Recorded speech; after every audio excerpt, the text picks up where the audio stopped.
को मिली नई पहचान, गृहलक्ष्मी की कहानियां। हिंदी कहानी। ऊपर वाले कमरे से जोर की आवाज आ रही थी। आज फिर से ओजस्वी ने अपने पापा को कहते सुना, एक मामूली हाउसवाइफ हो तुम। तुम्हें क्या पता कि कामकाजी इंसान के जिंदगी में कितनी व्यस्तता होती है। तुम्हें तो दिन भर खाकर घर में ही पड़े रहना होता है। तुम क्या जानो पैसे कमाने में कितनी मेहनत करनी होती है। माँ हमेशा की तरह चुप थी और ओजस्वी हतप्रभ।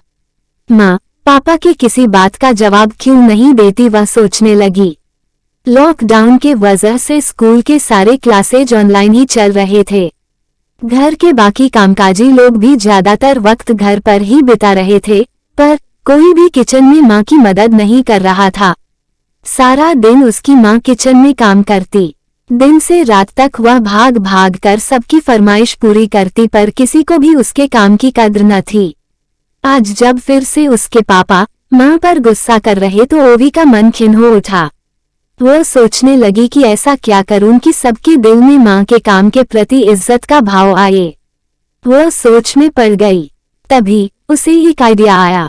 वह लपक कर अपने कमरे में गई और अलमारी से अपना कैमरा निकाल कर ले आई। उस दिन वह सारा दिन YouTube पर कुछ सर्च कर रही थी। शाम तक सारा काम निपटाने के बाद रात में वह जल्दी सो गई। कल से उसे अपने काम पर जो लगना था। अगली सुबह वह माँ के जागने के साथ ही जग गई। किचन में माँ जो भी पका रही थी, उसने कैमरे में उसकी रिकॉर्डिंग करना शुरू कर दिया। माँ ने पूछा तो उसने जवाब दिया, स्कूल के कुकरी कंपटीशन के लिए रिकॉर्ड कर रही हूँ, ताकि उस वक्त मुझे और मेरी सहेलियों को इससे मदद मिल पाए। आप बस सारे सामग्री और तरीके को भी साथ में बताती जाओ। माँ ने ऐसा ही करना शुरू किया। अब ये रोज का काम होने लगा। वो किचन में माँ के साथ रहती, सारे डिशेस रिकॉर्ड करती और बाद में अपनी पढ़ाई पूरी करने के बाद फोन में कुछ करती रहती। इस तरह दिन बीतने लगे। ओवी के साथ समय बिताने से माँ अब थोड़ी खुश सी रहने लगी थी। एक माह बीतने को था। आज मदर्स डे था। ओजस्वी ने कुछ खास करने को सोचा। अपने आसपास रहने वाले दोस्तों की मदद से उसने पूरे हॉल को अच्छे से सजाया। उसके बाद कमरे की लाइट बंद कर दी। आज सुबह से ही ओजस्वी माँ को कहीं नजर नहीं आई। उन्हें फिक्र होने लगी। उन्होंने जल्दी जल्दी से काम निपटा कर उसे ढूंढना शुरू किया। नीचे के सारे कमरे में जब वो नहीं दिखी तो माँ के कदम ऊपर हॉल के तरफ बढ़ चले। दरवाजा खुला था। अंदर घुप अंधेरा था। उसने आवाज लगाई, ओजस्वी, ओजस्वी, कहाँ है तू?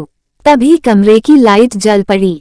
ओजस्वी की आवाज आई, हैप्पी मदर्स डे माँ, लव यू सो मच। हाल में तालियों की गूंज सुनकर उन्होंने नजरें दौड़ाई तो सामने घर के सारे लोग और कुछ पड़ोसी भी मौजूद थे। उसने एक गिफ्ट अपनी माँ की ओर बढ़ाया, इसे खोलकर देखो। माँ आश्चर्य में पड़ गई। बाद में देखती हूँ ना। नहीं, अभी खोलो, ओजस्वी ने जिद किया। ठीक है। जैसे ही उन्होंने गिफ्ट का रैपर हटाया, उपहार को देख उसके रगों में खुशी की लहर दौड़ गई। अंदर YouTube से आया सिल्वर बटन था, जो उसके 1000 सब्सक्राइबर होने पर मिला था। साथ में ढेर सारी चिट्ठी और ईमेल के प्रिंट आउट थे, जिसमें उनकी कुकिंग स्किल की सराहना की गई थी। उन्होंने चैनल का नाम पढ़ा, कुक विथ नीलम। उनकी आंखों में आश्चर्य मिश्रित भाव थे।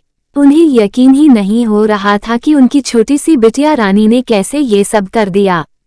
तभी ओवी ने अनाउंस किया, ladies and gentleman, here I am presenting Mrs Neelam Gupta, the host of cook with Neelam show. सबने जोरदार तालियों से उनका स्वागत किया। वो भाव विह्वल हो ओजस्वी के गले लग गई। भगवान तुझसी बेटी सबको दे। पहली बार घरवालों के नजरों में उसके लिए प्रशंसा का भाव था। ओजस्वी ने अपने समझदारी से वह कर दिखाया था, जो आज तक घर के बड़ों ने भी करने का नहीं सोचा था। ओजस्वी का हाथ थामे माँ का चेहरा गर्व से दमक रहा था। आखिर आज उनकी बेटी ने उन्हें एक नई पहचान जो दी थी।